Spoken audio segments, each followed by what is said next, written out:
Rishi Sunak comes out swinging. What has he done? Well, we all know the fight for the Prime Minister of United Kingdom will be decided on the 5th of September.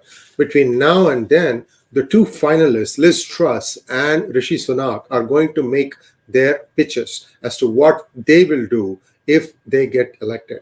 Now, one of the things that has been held against Rishi Sunak is that he has been very pro-China. So what does he do? He comes out with a policy statement that takes direct aim at China. So let's examine why people are saying that he is pro-China. First of all, there are a lot of things that happened in the weeks and months after he became the Chancellor of Exchequer, or what I would call as the Finance Minister of United Kingdom.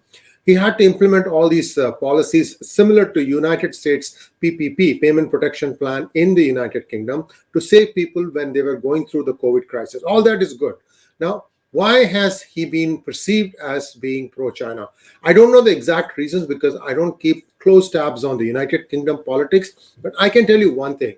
He is considered one of the richest in United Kingdom, and that comes from the fact that his wife is extremely rich. Who is his wife? She is the daughter of Infosys chairman Narayan Murthy, and she has a fairly big stake of that.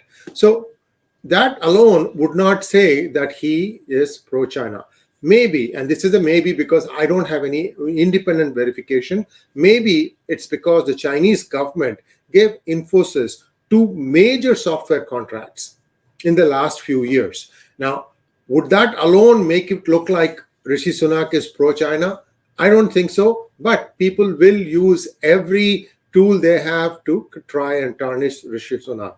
We have to remember that Britain has not elected a non-white prime minister, as far as my memory goes. So this is a first for them, and this is going to be a little sobering for all the conservatives. Someone think, oh my goodness, where is this country headed? So that is one thing that needs to be kept in mind. Next thing is, we have to remember which other head of the country placed anti-China policy as his front and center. Donald Trump. Is Rishi Sunak a Donald Trump in the making?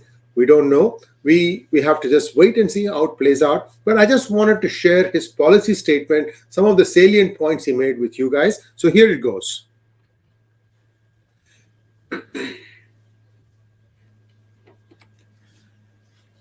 He takes square aim at China and says China is our number one threat. Again, so this is sort of like to try and shut up his detractors, of which there are many, including, I believe, Boris Johnson. Because remember, it was Rishi Sunak who threw the first gauntlet against Boris Johnson, which eventually led to him resigning his post. So clearly, Boris Johnson will harbor a grudge against Rishi. Perhaps he's working in the background, trying to push Liz Truss's candidacy. I don't know. You can make whatever you want of it. What else does he say? He says that he will be banning the 30 Confucius institutes that are in place in United Kingdom. By the way, there are many such Confucius institutes in the United States also, and the United States also needs to take a look at it. Maybe it will become a campaign, a line item during the 2024 presidential elections. He also says he'll build an alliance of free nations to curb or combat China. Wait a minute. Isn't NATO doing that already? Isn't Quad doing that already? What exactly would he do beyond what these groupings have planned? So I don't know. That's something that's up in the air. It's for you to decide. Here's an interesting one. He says that the government will supply a toolkit to build and protect the intellectual property of UK-based companies so that China doesn't get access to them.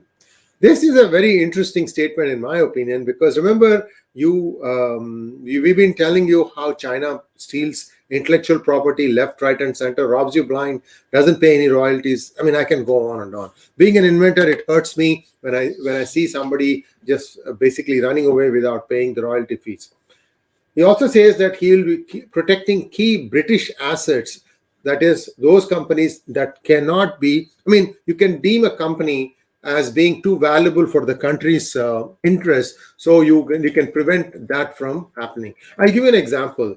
There was the acquisition of Cymer by ASML, and crudely, these two are semiconductor fab tool manufacturers. What ASML does is something called as a scanner. It's not the scanner that you think about where you can just scan your picture. This scanner actually scans silicon wafers and then writes the patterns on them that become chips that go into your cell phones, your PCs, laptops. You get the idea. Now, the scanner is the one that writes. However, it needs something equivalent of an ink, and that's what 𝗣𝗂𝘂𝘀𝘀 supplies. And 𝗣𝗂𝘂𝘀𝘀 was a US-based company. These were, one of a kind, in the sense that ASML is so far ahead as a scanner, there isn't any serious competition. Same way, 𝗣𝗂𝘂𝘀𝘀𝘀 was also one of the leading suppliers of what is called as EUV lithography tools. So when ASML wanted to acquire 𝗣𝗂𝘂𝘀𝘀𝘀, and this is a very interesting acquisition because the EUV technology was so capital intensive that ASML actually had some of its customers invest in this. So ASML got investments from some of the big fabs such as TSMC, Samsung, Intel, and so on and so forth.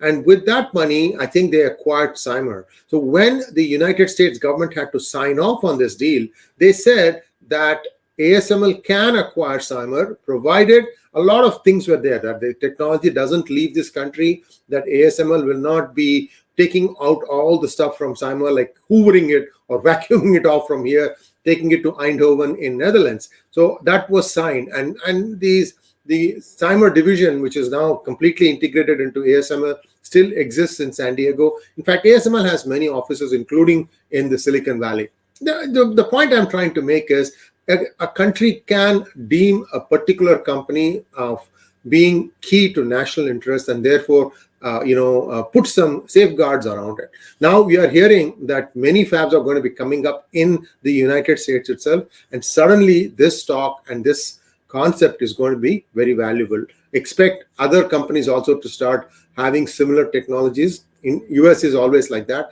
When somebody sees that the government is going to put 50 billion, 50B, $50 billion into semiconductor fabs and so on and so forth, that is a very big deal. Global Foundries, Applied Materials, AMD, and so on and so forth. All these people, they'll be all looking forward to some of these grants because those are the guys that will be eligible for these grants, plus Intel too. Anyway, I'm just giving away some strategies here of perhaps you can glean some information from this if you want to do it as your investment portfolio. But it's still in the process of being drawn up, so we don't know. However, the point I'm trying to make, back to Rishi Sunak, is Rishi Sunak capable of defeating Liz Truss for the post of Prime Minister? I don't know, because I don't know enough about his access to the lower strata of the party, because in this I'm told that the entire Conservative Party across the length and breadth of the country will be voting for who they want as the Prime Minister. What a great idea. I wish India would do something like that, or even the United States. I don't think Biden would have won the presidency if the people were given like a one-on-one. Anyway, we know what happened. That's all water under the bridge. Let's not worry about that. This is what I think is going to happen. Let's wait and see how it plays out. Please like, share, and subscribe to our channel. And don't forget to click on the bell button for notifications. If you think you like the content presented here, you can show your appreciation by clicking on the super thanks button and donating what you think you can. Thank you very much. Namaskar.